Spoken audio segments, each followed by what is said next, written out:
I mean, I would say in my own case, the work I present it's not my own design work, but it's architect as pedagogue and thinking about the education of future generations of architects.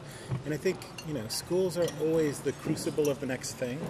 Now, in some ways, they're archly conservative because they actually register the older patterns. And, right.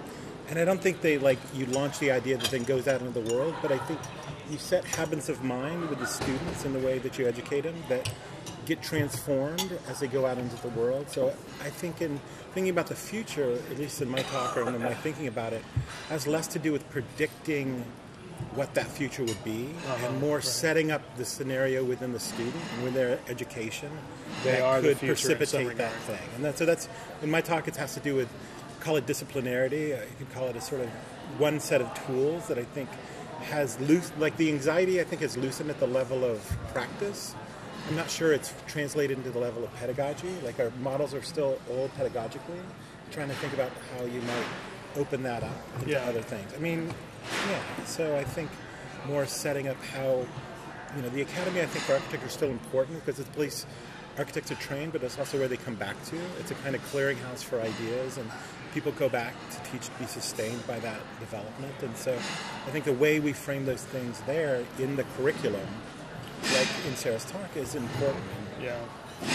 So in some regard, that the three of you, and in fact all of us at the table, are involved in architectural education makes the future a more fluid topic based on just assumptions going in that we're establishing habits of mind, a sense of ethics in a new generation of architects. But what I'm interested in is that at the same time it's the discipline in the academy that harbors a concern for the past and for the canon and for precedent. And I think in your talk there was an interesting past, present, future condition there by virtue of a respect that you have for indigenous conditions, found conditions. You talked a lot about ordinary and extraordinary, finding the extraordinary in the ordinary and so on. And I guess right now I believe that the only place that I really find passion is talking about tomorrow and that history.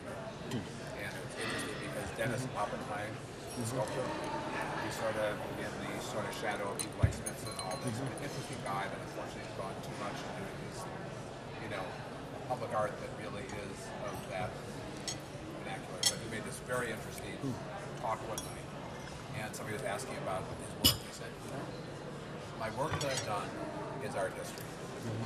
Okay, I'm interested in talking about art, and art is what isn't yet.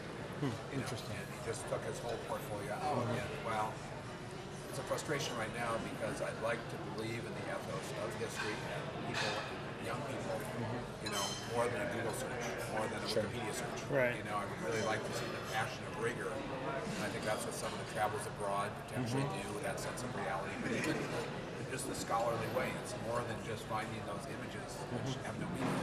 It's about storytelling, about getting that grounding. So I want to see that be there, but I really believe that it's our total responsibility, and nobody else is talking about the future of the built environment other than the landscape architect, the urbanist, the architect, and hopefully the educator. I mean, whether it be in the public forum or the academic forum, we have to instill that potential of change. We don't get out of school figuring to work in some little office and build our first little building. I mean, we have cities that live and die in our lifetimes. Yeah. And we have hopefully the tools and the personalities and the rigor, again, to be good listeners, to sort of nurture a future. But, this is where I totally agree.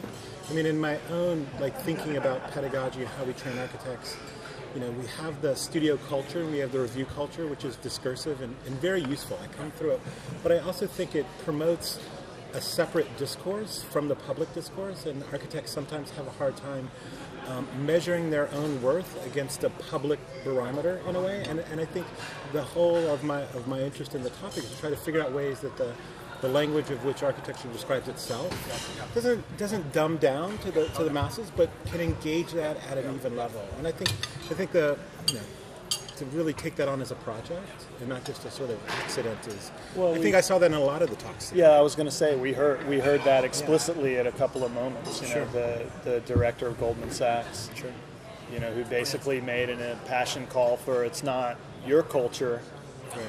that's at stake. It's the culture of the client, and I found that pretty dramatic, you know, in the context of an academic discussion. Right, yeah. Actually, you know, where. Good addition to the day.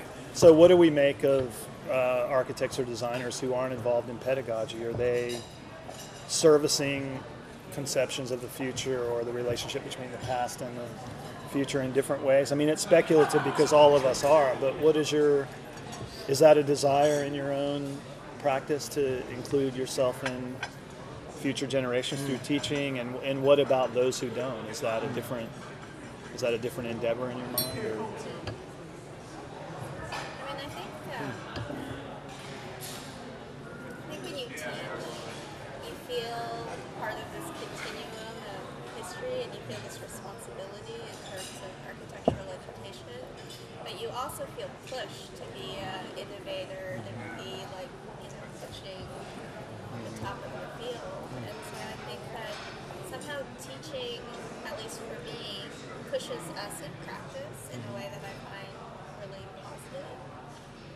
But I can't say so much that I've yet been able to take some great insight I've learned in practice and bring it into the teaching. I mean, I feel like my students, like I envy my students so much because they get a semester to work on a project. Right. And in terms of design, like we get very short windows where we have to like make a proposal, make a quick schematic design. It has to be decided quickly, etc. And they have this luxury of time. And I think that it seems like they are actually able to speculate more than we are as hybrid educators / practitioners that are.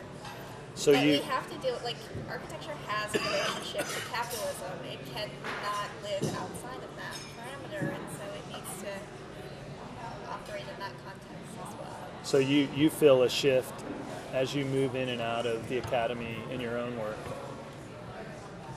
Yeah. in terms of rapidity, time pressure. I think that I think being part of the academy forces me to push in practice in ways I wouldn't otherwise if I were purely in practice. And so it does make me worried about not the 20% of great architects out there in the world, but the other percentage that sort of, I